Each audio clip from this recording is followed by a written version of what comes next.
Hi, Dr. K. Gayatri Reddy, Special Officer VTU Bangalore region. Welcome you all to the part 2 series of Industry Academia Interface series. Today we have with us Mr. Arvind Srinivas, Principal Consultant of TCS, to discuss about the relevant skills that colleges do not teach the graduates. I welcome you to the show, sir. Thank you. Good to have you here with us. Tell us a little bit about yourself. Interesting. I've been with TCS for about 3 decades now. I came out of IIT Madras in '84, and since then with TCS, I'm basically an IT professional working on typical stages of a life cycle of an IT industry. I used to be a programmer, then I moved on to become a database administrator, consultant, analyst and all that. And then I used to manage a little bit of marketing activities for TCS and all that. Since '99, I have been associated with the academic interaction program. Ever since I came back from the US, I have been associated with a lot of academia in the last 17 years, predominantly being a member of some colleges and a member of governing councils or board of studies and things like that. And I also contribute actively to the TCS industry academic program. I'm just a resource person there where Yes. I work with. And until now I used to work as an academy we have within TCS, where it's an academy for the small and medium business. It's called ION, Internet On. Okay. That's what it stands for. And there I work as the dean for an academy where I teach, unlike students, I teach adults. Therefore, I'm doing a lot of research on andragogy, which is the art of making adults learn. Learning. Yes. So that's Sir, important. you said you passed out from IIT Madras. So how different is the teaching at IITs? It's significantly different from what I learnt in the kind of other colleges which I learned. One of the major things what I found about IIT Madras was there was very little teaching. Yes, sir. There was mostly hands-on experience, practical experience and things like that. And I think the biggest thing which I got was from IIT, like what they say, engineering stimulates the mind. Yes. And that basically made the current day kids, they get bored very easily. Even I used to get bored when they were teaching me in high school, middle school, college, PUC and all, because listening to the same old Boyle's law, Charles' law and all of that. Therefore I had to get out and do something. Therefore IIT gave me the freedom to make things, break things, and it removed the fear of reprimand. Yes. That if I touch something, something else will happen and all. In fact, when I studied electrical engineering, the first subject a teacher told me was, just go and remove the fuse of the hostel and then try to put it. If you know how to do it, then only you're an electrical engineer. Whereas I had my cousins who had all studied in other colleges where they did not know where the UPS battery was, where the electrical fuse was for the house. And in fact, I still remember some way they taught us hydrology. They used to make us write the entire hydraulic diagram of the pump, where from the water comes in, which are the valves, if you turn this valve, where the water goes, if you close this valve, where it goes and all. So it's a completely different experience from what I could gather from the pre-engineering days. Very nice, sir. You had a very good experience out there. Yes, and that's Hands-on exactly I'm experience. hoping that engineering colleges in the current day they teach. should give them more things to explore, and that's the And way also to learn. remove the fear of reprimand, that Yes. if I break something, then my father or mother or my grandfather doesn't have to pay for the breakage charges and all that. I mean, engineering should be meant for learning things by Yes. breaking things. Yeah. So how relevant do you think is this theme, what colleges didn't teach me in the current day context, and what is your justification? I feel it is very relevant in the current day context, primarily because I go to colleges at large where we talk to students. Many of them Yes. have recruited and many of them have rejected, which I feel very bad about and all. The main relevance for this is colleges, while they have mushroomed up in a very large scale, the main topic is relevant because colleges need to change themselves in terms of the way they teach. Yes. In our case, we had a lot of industry teachers who used to come and teach us. Yes. But now I see that as long as a college professor has a PhD Yes. and may not have the relevant industry experience, that is adequate, which is equally required because you need the basics for the students. But then what is missing in my view is the hands-on or the practical experience, which teachers sometimes don't experience themselves. And the result of that is the students of the outcome of that particular batch suffer, and that is probably one of the reasons why you see number of students who come out of engineering colleges in the last 1 or 2 decades, despite the so-called IT boom, not being able to get a job easily, or probably many of the industries, they don't even go to many campuses. True. Yes. Sir, how relevant skills have to be incorporated, like we are discussing about this theme in the current day context. How these skills, you are suggesting a bit of industrial experience also for the teachers, a good blend of industry and academics. How they have to go step by step incorporating these skills to the students? Yeah, see, there is this concept called industry internship and all, which is there in the 3rd semester or 4th semester, I think, and then subsequently you have this project in the final year as far as students is concerned and all. But what I feel happening is a large amount of that is becoming academic in nature. When they keep doing the same old financial accounting system in the college, or nowadays they outsource it to some books where they just copy paste or do some things of that kind. And of course, part of it is also to be blamed to the industry, because the industry is not able to accommodate many of them when it comes to industry internship as well. So there has definitely got to be a blend of both the industry and the academia has to come together. It's not just the academia alone has to do. But a couple of steps what I feel we should be doing differently from what is happening right now is it is time that the academia starts working beyond their normal teaching hours per week. Yes. In terms of, I mean, I do not know the current norm of number of hours of teaching per week. I think they should actually stretch a little bit beyond that, because even when the IT industry started growing about 3.5 decades back, we all worked nearly 10 hours, 12 hours a day to figure out what it is. And I believe that many of my seniors who worked for very long hours trying to understand IT industry in India, the offshoring concept and all, are the ones who have laid the foundation for the current generation IT people. So in a likewise manner, I feel that some of the teachers should actually start getting bid. They should start bidding for government projects. They should start bidding for industry consultancy projects like the way we have. And they should always use students to use them as a resource people for doing some of these industry projects. And only then the teachers themselves will get. And this has to be a three-way thing. Yes, sir. The teachers have to bid for projects, because of which they will become a low-cost resource. That means they have to spend extra beyond teaching.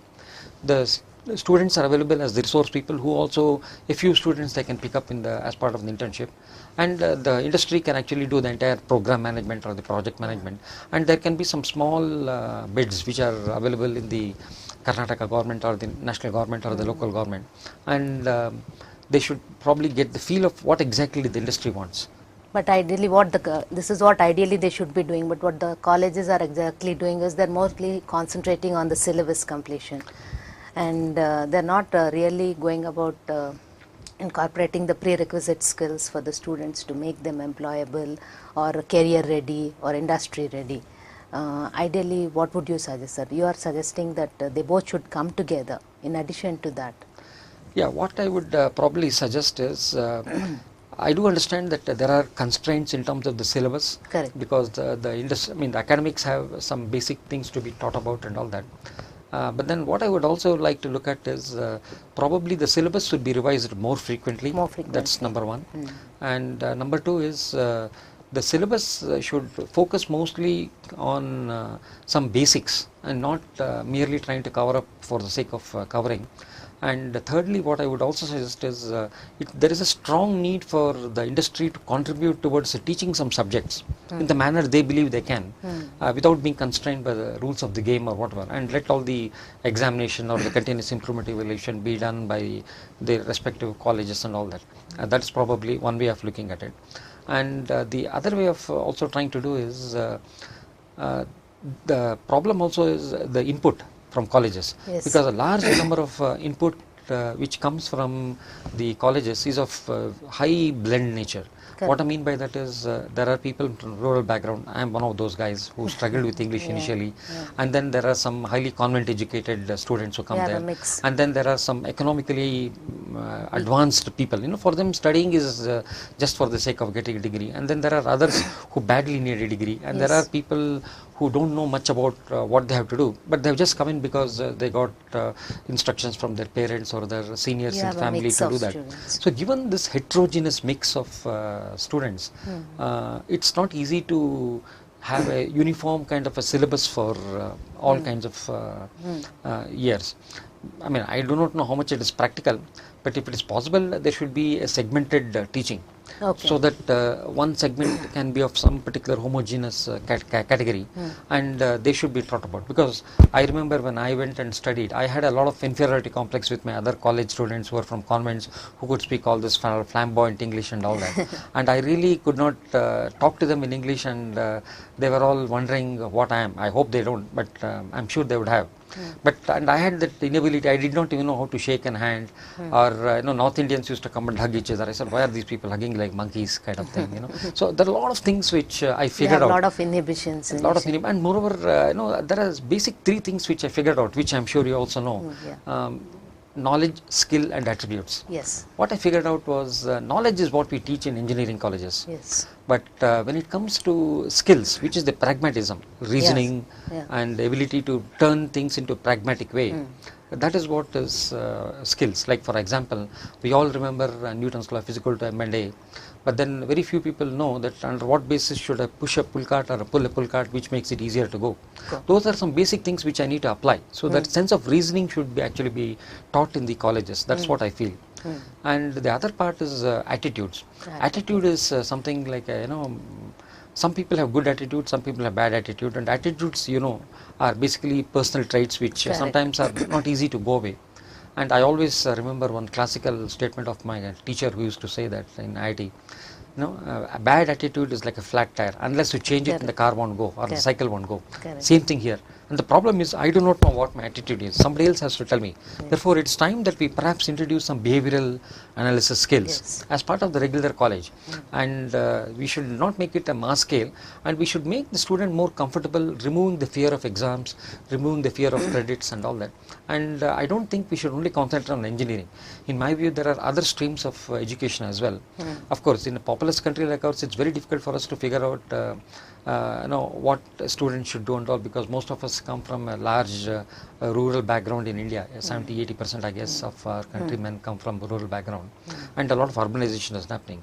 Given that they may not have a choice, they also just want to join the mainstream. So how do we benefit that the people who join the mainstream and pick them out and make them realize their potential? So we should have systems or mechanisms or processes in place in the academics to understand what is the potential of a student. Just because he comes painted with an engineering degree in civil, mechanical or electrical or be it does not mean that person is a complete person. So you suggest a sort of profiling the student and then give him kind of what is more customized for the student? True, to some extent yes, because if it is possible to profile a student without the student becoming very conscious, nor the parents or the family members becoming quite conscious about it, because this is something quite risky too, because here we have to talk a lot about security, because I don't want my profile to be known to others. I mean, behaviorally the people may know that I'm a person who is maybe short-tempered or always smiling or a very soft-spoken guy and all that, but there may be some other attitudes which people, if they come to know, they may not even talk to you and all that. So there is a little sense of security also involved. But what I feel is, given the fact that we have e-learning and technology based inputs, and if the colleges can provide these kind of custom built things based on the individual profile which the teachers can guide and the mentor can provide, and then the student can imbibe certain skills. And also, in my view, a lot of skills is learned predominantly by teachers, when they look at teachers, the way they teach. Secondly, by seniors. In my seniors in college, I used to borrow notes from them and peer learning. And peer learning is from my own batchmates. And from my own batchmates, I know this guy is a very intelligent guy, so I can go to him. He's from my village or he's from my state, so I can go and talk to him without fear of inhibition and all that. So peer learning is that. In my view, senior is also peer learning, but I'm more comfortable because seniors won't scold me, or they don't scold me or of any kind. And then the other thing also is a lot of industry. Though the industry interaction is quite less, but I think that is probably where we need to have a little more of regular industry interaction with students, and not merely walk them around the shop floor and tell them that this is Visheshwar Sugar Industry or Bhadravati Steel Plant and they should actually feel the pulse of it, and they should be part of it. Only then they will get it. Sir, you were suggesting about profiling the students and then customize. When would you actually do this profiling? When they start the semester initially, or somewhere in between, or when exactly? Yeah, what I would ideally when it should be done, this profiling for the students. What I would ideally like is it should not even be done at the time of joining. I mean, maybe when you do your CET exam or whatever, at that time they should be allowed to take exams at will on their own. If that is not practical, then probably at the time of the entry. So that they do understand. And again, one caution here is students should be told that be honest to yourself. Correct. Because profiling, as you know, is something looking yourself in the mirror, and that's the way you subject to bias. And so we should also make sure. And the other challenge also in India, in fact, what I find is many of these behavioral skills are all Western oriented. And that's where I am trying to do research on India behavioral. Especially in India, we have a multitude of languages, and if you in Karnataka, we have that famous tagline, many languages, one state. So given that, we should actually make sure that many of these questions which are formative questions in the behavioral skills should be understood properly with the students. Because a person who does not understand English may interpret it differently. So it should probably be told in a manner they understand. So that the profiling is done appropriately. And secondly, the profiling which is done in the Western countries may not be applicable here in our country. Yes, very because true. we come with a large family background, our family bonding is quite strong, unlike the individualistic mentality of the Western world. I mean, I'm not trying to say that is bad or this is good. It's just that our style should be quite natural in terms of the way we live in our society. Correct. So, and then once the profiling is done, we should realize what are the areas that students' potential can be tapped in, what can be good at, and then try to hone that particular skill, and maybe at the end of 4 years, 5 years, try to see if there has been any change in this thing. But what I find a big challenge here is language is a big challenge, because especially if a person has studied in Kannada medium and some local language medium, and then they come to... Most of them are from rural background also. It becomes very difficult for them to make them proficient in English. In about 4 years' time, and that's where I sympathize with the teachers. So what is your advice to them, sir, coming we come to wonderful question, wonderful question. I really like this. Because the majority of the students are from rural background, even in VTU system. I really cried when I went to the college the first day, because I could not understand all these flamboyant English-speaking guys. But I should thank my grandfather and my uncle. They made me read the English newspaper every day in the morning for 1 hour. And it was not reading because he was partly blind. So it was by turns we all used to read.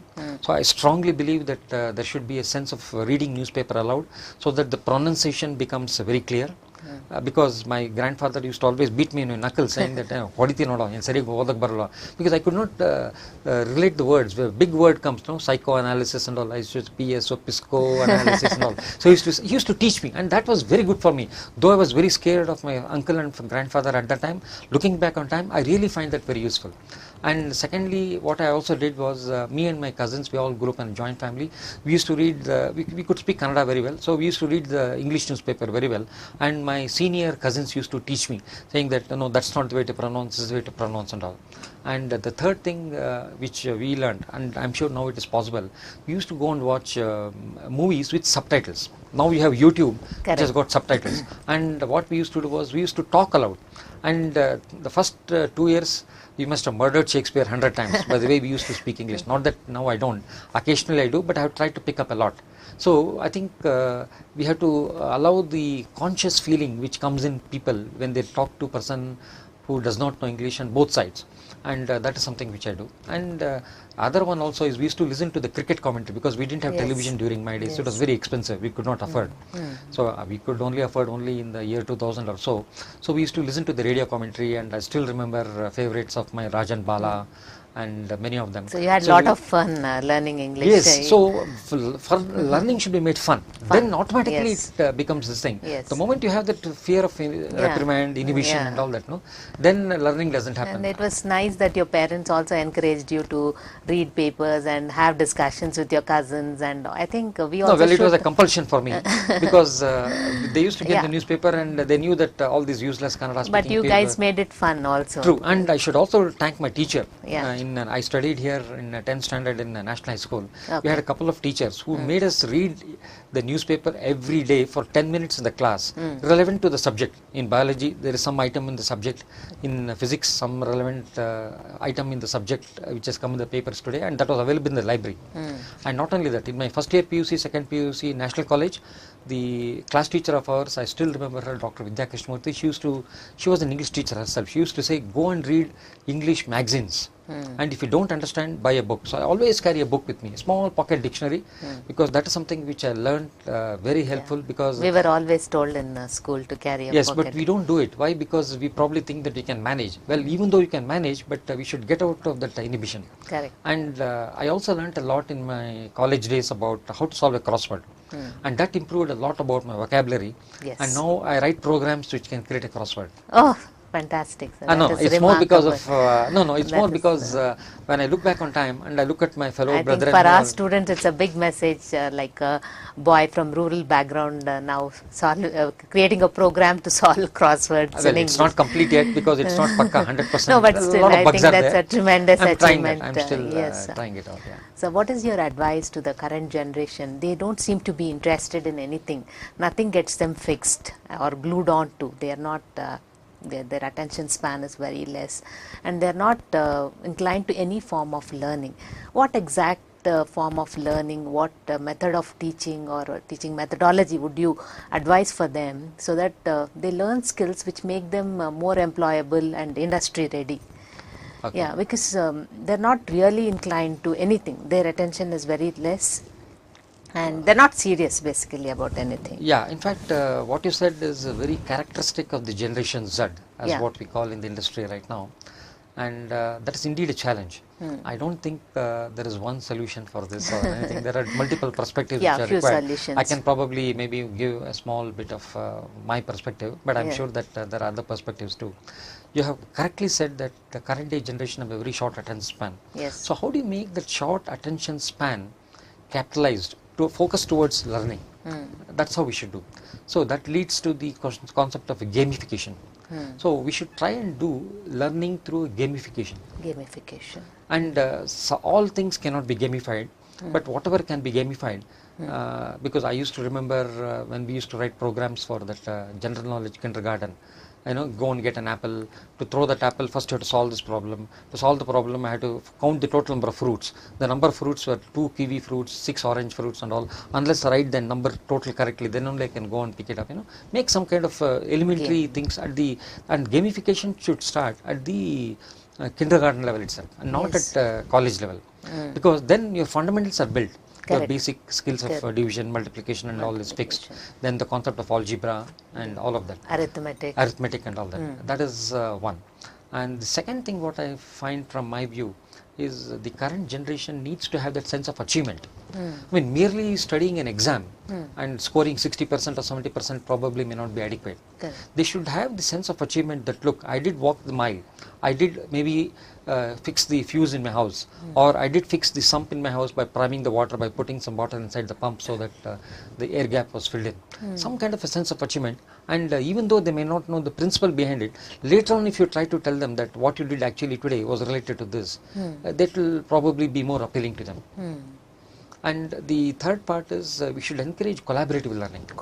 Because what's happening nowadays is, of course, there are, unlike my generation, where we had a large family, now it's all kids of 2 or 3 at least in the urban areas too at least, and maybe in the rural there's still a large. So it's time that they should start looking at collaborative learning, because a lot of peer learning, as you said earlier, happens. So given that collaborative learning, even our teaching method has to change. What it does mean?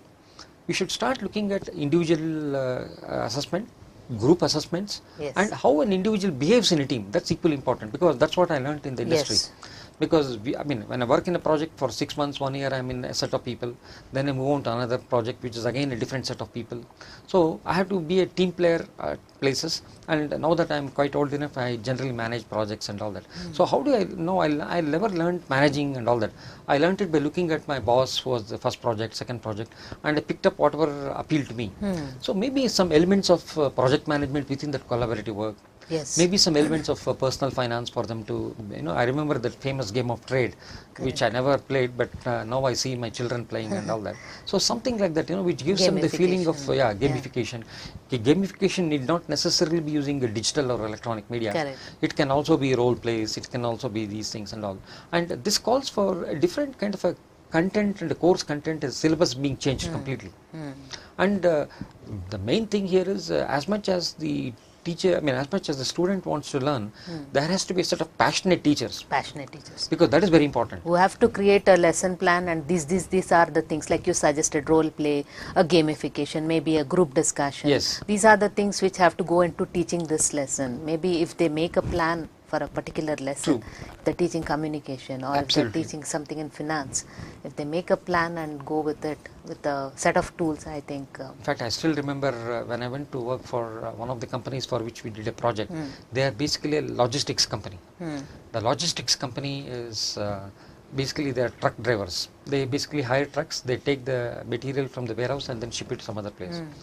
That particular company, what they did for their people who joined the first 6 months of training, give them 100 rupees and tell them you sit in the truck and then come back to me when you reach. This is a company which was based in Bombay, and the truck had to come to Bangalore by delivering all the goods. They just used to give them just khali 100 rupees.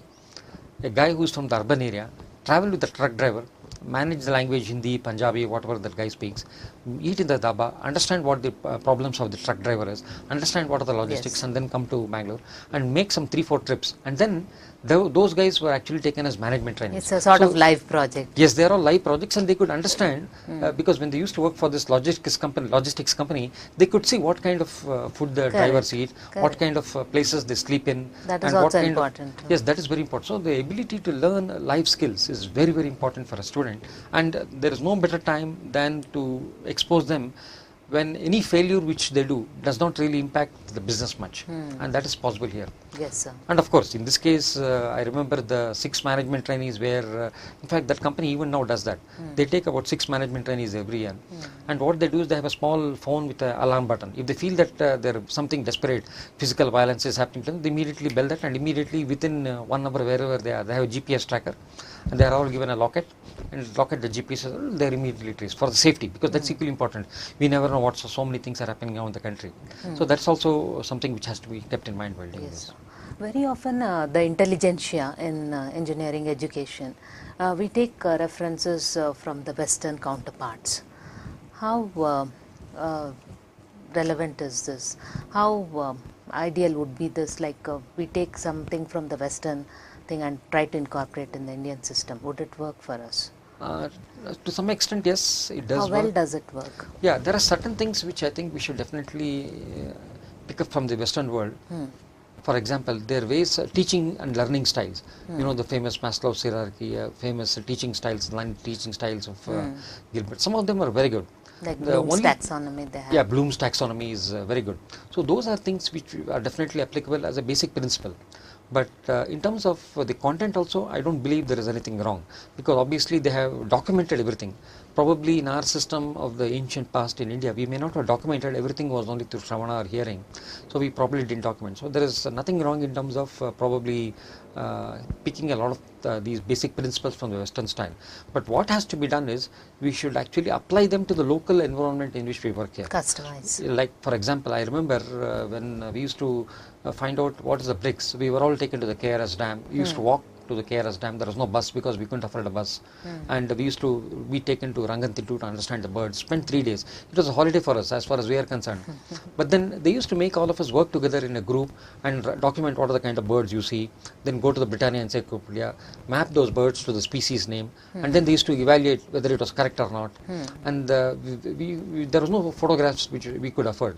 During those days, it was only the black and white. Now with current day technology where you can take selfies with your mobile and all that, it's quite easy. So I'm just talking about and concepts you of thought something new, ornithology. Yes, also. absolutely. Yeah. No, I'm just talking about my high school days, because high school and all teaching was That's quite how different. you should encourage them. Yes, and that's where we should have more and more field trips. And field trips should also not be, because to be honest with you, nowadays I see students coming to my campus and all, to my college, industry building. 100 students come in 3 buses, and there is huge auditorium where a faculty is given a mic and then taught. That will never learn. nothing gets registered. We should probably have a ratio of 1:30. Otherwise, there is always going to be that feeling of, let me sail with the crowd and all that. Correct. So if learning has to happen, there has to be a shorter student to teacher ratio. And the student should be able to get guided by the mentor or the teacher or whatever. There should be some attention given. Yes, attention. Otherwise, what's happening is that ratio is also becoming too large. And of course, I don't deny that there is a small percentage of students who never show interest because of whatever reason. That I think there are always bad apples in any basket. So we should just ignore them and move on, because we should not necessarily be guided by the fact that there has to be 100% results in every college, 100% should be first class. I don't think we should take that into consideration. We should get out of that mindset and then get into something different. Sir, in your career, you have interviewed more than 10,000 students. Probably that is not, a remarkable job you have done. No, that's part of the job, because Yes. IT industry is something which recruits en masse. Sir, do you see any difference between the students of currently who passed out now in 2016 vis-a-vis the students who passed out in 2005 in terms of the skills which colleges didn't teach them? There's a gap of about a decade. I mean, to be honest with you, I have not done any interviews of late. In the last 2-3 years, I only do pre-placement talks and all that. But if I take a little longer time span, yes, maybe. I find a lot of difference. What I used to find in the earlier days, in the early 2000s and all, when the colleges used to give out teachers, students were very shy, very modest and all that. Now, what I see here is the students are quite open, free to speak, and probably they have a better sense of security. When they talk with confidence, and confidence builds security. So that is something what I have seen. But this is as far as urban colleges is concerned. But rural colleges, let me tell you, my heart beats for them. Rural people, in my view, are the best people in terms of analytical skills. Why? Because the conditions make them like that. Maybe attitude also, sir. Attitude also, they're very, very friendly, and in fact we try to look at attitude and skills. Knowledge is not a big deal for us. Correct. It can be taught. Yes, it can be taught. And in fact, when we recruit BSc candidates for our analytics and all, we find a larger hit ratio in the rural candidates than the urban areas. I mean, I'm not trying to disrespect my urban colleagues, because I also live in an urban city. But what I meant to say was, I can see the occasional glimpses of some attitude, of arrogance or whatever, or probably because I've already got another job, or they're anyway going for some higher education in GRE, GMAT or whatever, as opposed to probably the modesty which I see in the rural area skills and all, and their ability to reason out and their ability to think. Why? Because in their economic life, in the way they are growing, they're forced to think. And the analogy is very simple to the Kenyan runner. Why do Kenyans run so well in the marathons? They can sustain a 10 kilometer, 20 kilometer, 40 kilometer marathon continuously. Why? Because in their day-to-day life, if you go to Nairobi or if you go to Kinshasa and all that, even for ordinary drinking water, they go 5 kilometers. And even for the school and college, they used to go for 4-5 kilometers. Correct. And even in rural India, in my years, I mean, now we have got roads and all. We all used to go cross-cutting across fields, walk 4 kilometers. Of course, we never felt the distance of every day walking 10 kilometers, because we had a lot of bunch of students who used to play around and go around. So some of these inherently and they implicitly bring in certain skills which we never realize. Yes. Which is what is available with many of the rural folks right now. Students, yeah. So, but you don't see any vast difference in terms of skills in the last 8 to 10 years? I see some difference. Only in terms of confidence and presentation? Yes, one is confidence, presentation and all. And secondly, with the availability of the internet and Google and the campusworld.com and all those kind of things, students are better prepared to face an interview. Yes. As opposed to the earlier days. So what we used to do earlier was, we used to check the native intelligence of students by talking to them after the written test is over. But now there is very little, it is very difficult to penetrate that layer to find out what the native intelligence is. Because now you have colleges who have got very good placement and training cells. Yes. They teach them in the last 2 semesters continuously, and they come out very professionally very well. Yes. And it becomes very difficult for us to choose who is good and who is bad. So invariably what tends to happen is it is mostly on their personal skills or attitudes, which we try to figure out during the interview by posing some tough questions for them, is what we find it different. Yes. But the other thing what I've also noticed is in the earlier days, people used to be honest saying that, look, I don't know. Now the students say that they don't want to take no, I mean, they don't want to say no as an answer. They somehow say that they try to relate something because they feel that if I say no, I'll get rejected in the job. Well, that may not be the case for some companies. So they just try to make up some answers and all that for some questions which they say that they're always willing to take up the challenge. Yes, yes, yes. Sir, what are the key learnings from your career which you would like to share with our students of VTU in terms of what colleges didn't teach you but what are very relevant for the students to learn? Yeah, as I said, college I learned a lot of knowledge, but I feel there is a lot of skills.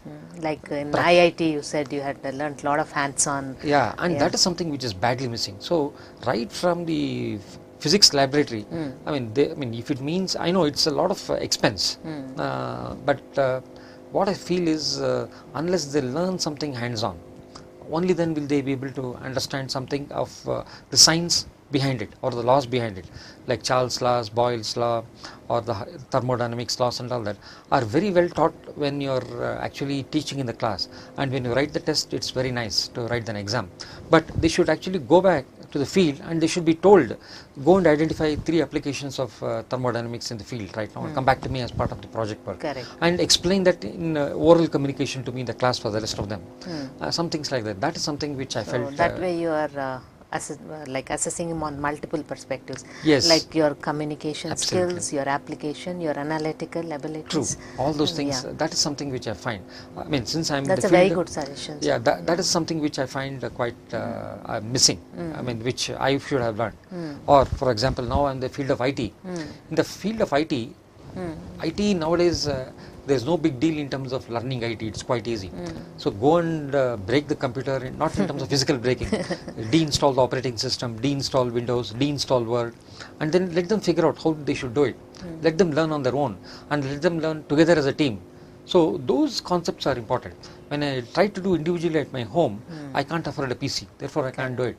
But in the college, if the college has got a licensed copy of Windows available, a licensed copy of MS Office available, a licensed copy of Unix or Linux available, let them keep all the CDs available and let the students be asked to format the entire hard disk, play around with that and all, and let another batch of students find out whether there is any residual files still left, whether there is anything in the FAT directory, file access directory and all that. And if that is one, then that means this team does not get enough points, they actually get the other points. So we'll have to play around with a little kind of a gamified experience for colleges, and especially in the field of IT, because that's something what students need to learn. And what I also find currently is the syllabus currently does not permit you to teach something which is a proprietary in nature. Correct. For example, I cannot teach MS Office, I cannot teach MS Windows, I cannot teach Unix, perhaps Unix is probably universal.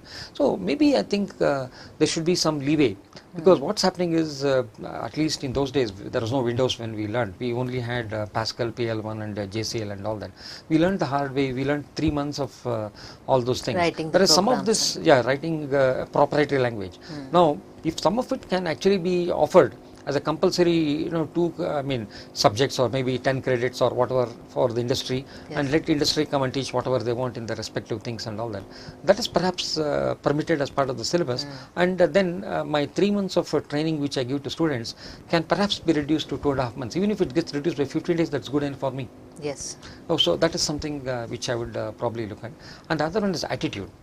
Attitude is something which I can't easily teach, and that is something which is it has to be figured out. In fact, a Harvard study says that knowledge and skills can be taught, but attitude should come from within, and you should work on it as an individual. So how do you teach attitude? Very difficult. So make them learn some short scripts, like make a small group play, because we had something I still remember in my initial learning days of TCS, where they used to show us a small 15-minute movie.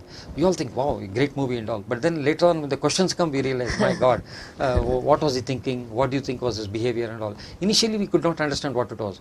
But over a period of 3 months we figured out that, oh, this is what it means. So and when I took my own behavioral profiling, then I realized, oh, this is what I am.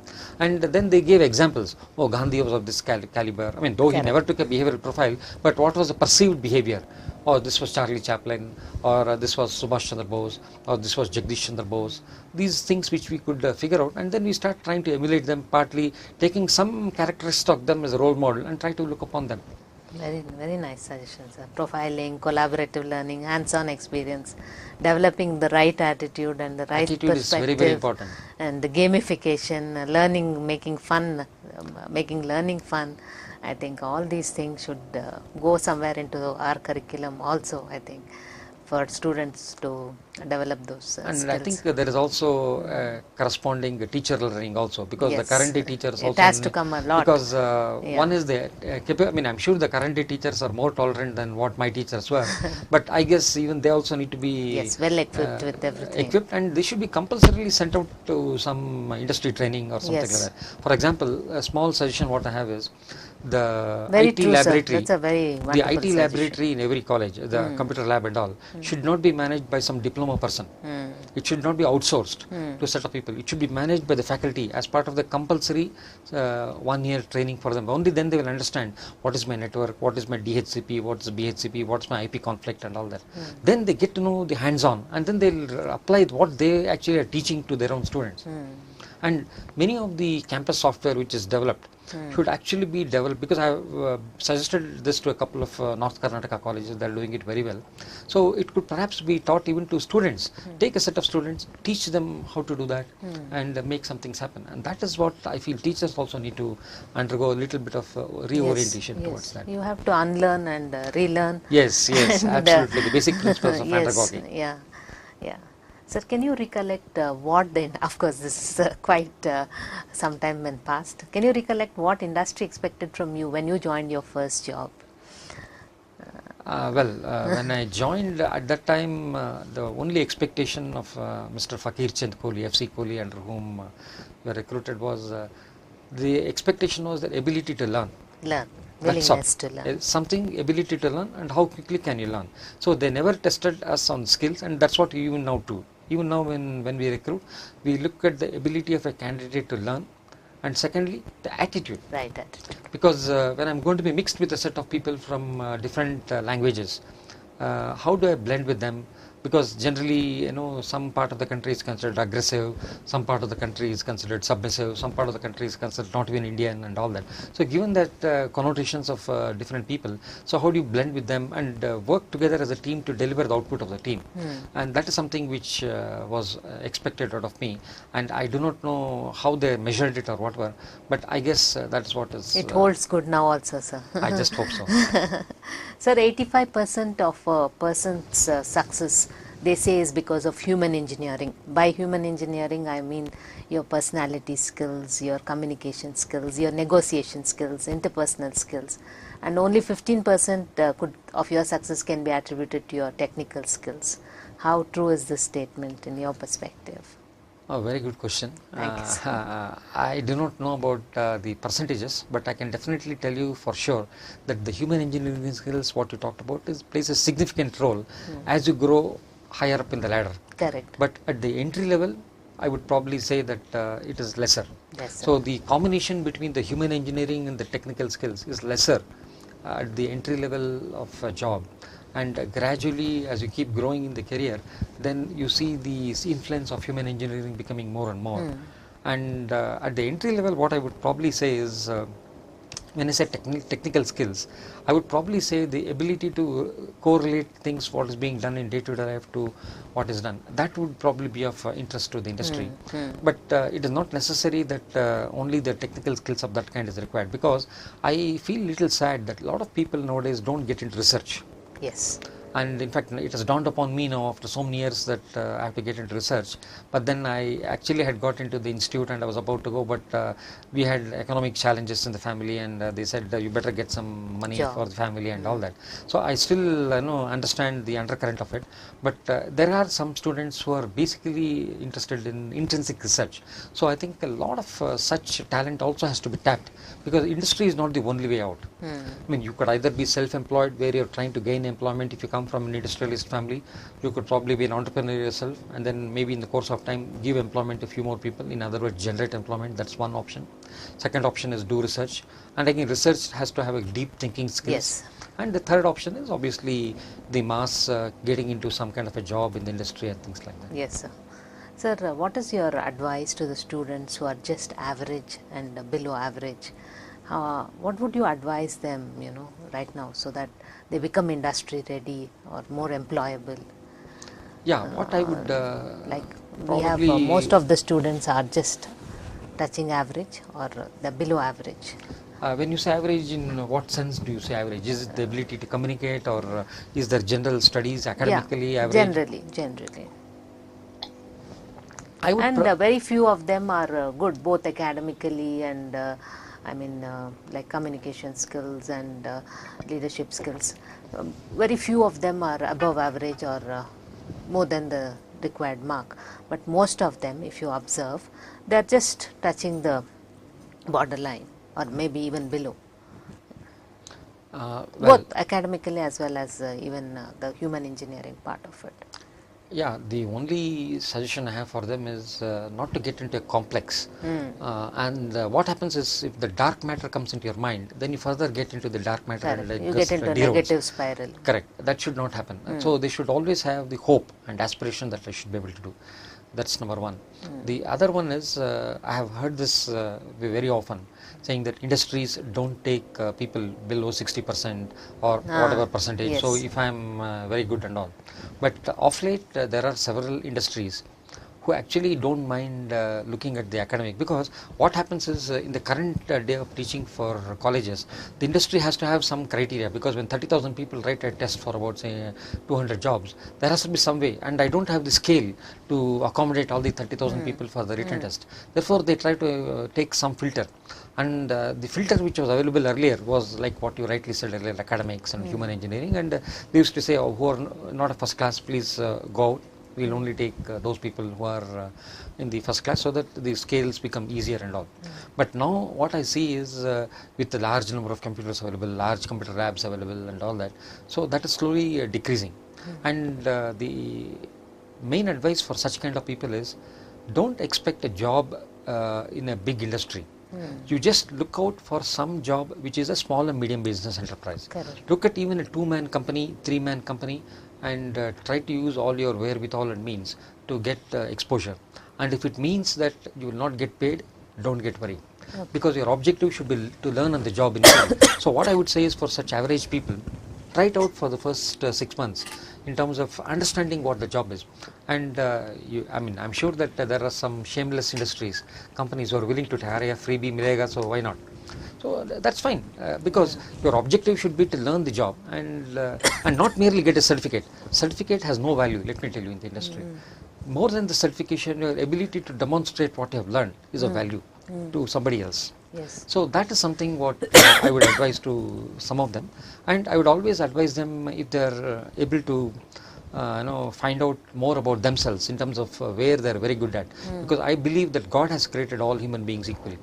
I still go by that famous test tube experiment, where we had different shapes of test tubes and water finding its own level. Correct. So it's just that we don't know what the student is good at.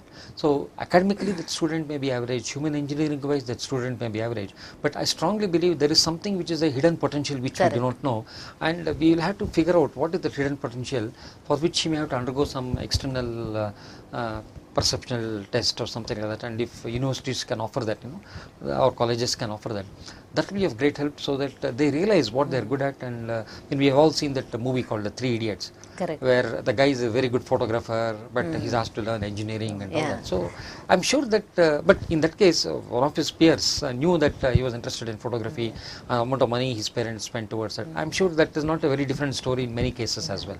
Somewhere you're suggesting that the profiling is very important, I think, from all. Probably, yes. I feel so, because profiling will definitely be important to mirror the student to know what I am good at and what I am bad at. And there is nothing wrong going bad, because every coin has two sides. Yes. So, but after profiling, the key thing here is, tap what the student is good at. Your strengths. And if that strengths are not tapped, then again it goes into the rut. Correct. Sir, any particular training modules would you suggest for students to develop these skills? Well, I come from an IT background, so I could probably only talk about IT, but I'm sure that there could probably be other equivalent things. Maybe what I can think of is for industry certifications which are currently prevalent, like for example a networking guy. a Cisco certified professional, a Cisco certified networking professional. That is something which is quite useful for a person who is interested in networking, and for a person who is interested in server technology, Microsoft server or some other kind of a server that can be. But there, unfortunately, the industry is very ruthless because they are all very commercial, and that can be expensive. And that is what hurts me a lot. And then if the student is not interested much in technology, especially for these average people which we talked about earlier, they could try some process oriented skills. What I mean by process oriented skills is something like ISO certification. There are trainings offered to become an auditor for an ISO. Lead auditor. Lead auditor is further down the career, I mean further up the career as I say. But to start with, try to become a process, because develop the process orientation mindset to look for a process in the college, in this thing. So try to become a CMM or a process auditor or information security professional. Information security is something which is going to be very, very important. The way I look at it, cyber security. Because the way the things are getting connected in the world right now, hyper connectivity and all that, cyber security is something which is going to be very, very important. So try to become an ethical hacker. Ethical hacker is somebody who hacks into computers, but ethical, not for the sake of informal gain. So those are some things which I can think of this thing. And for rural area students, I strongly believe if colleges can adopt for the benefit of, because as it is they are doing a lot of things. They have these English courses from Cambridge, that business English, because I actually teach a lot of my, because the moment in TCS we ask many of them, we pick many of them coming from some, because not when we recruit large numbers, a few of them definitely don't have that ability to speak English. In fact, at VTU we are training even faculty members with very nice, very nice. English. So there are 5 levels of that English speaking as per business English or whatever, and that will help a lot in terms of making them more faceable as far as the industry is concerned, or even the other people are concerned. That's a very good suggestion, sir. And then how can we leverage technology to deliver these skills, whatever we are talking about? How do you... I mean, I love this because the days of e-learning are gone nowadays. Now it should all be a handheld mobile game, teaching maybe thermodynamics, maybe teaching strength of materials, and break it down into, I love the concept of Khan's video. Khan's video has got small modules of 5 minutes each and all that. So break a session into small videos and have a blend of a self-paced learning, have an instructor-led learning, and have collaborative peer learning together, and then make this happen.